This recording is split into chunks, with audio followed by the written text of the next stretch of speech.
Today we're going to adjust the idle on a Mercury 50 horse.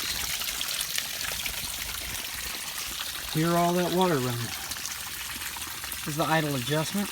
You'll need an 8mm wrench to take this loose, and either a Phillips head or flat head to turn the screw.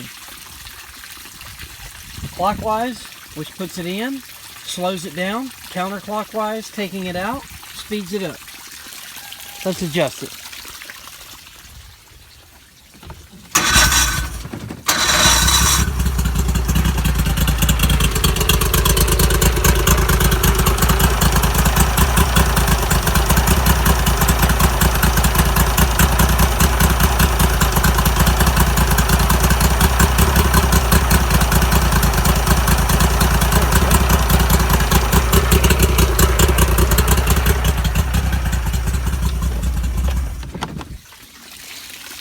Now we just tighten everything back down and we're good to go. My customer wanted it idled a little higher.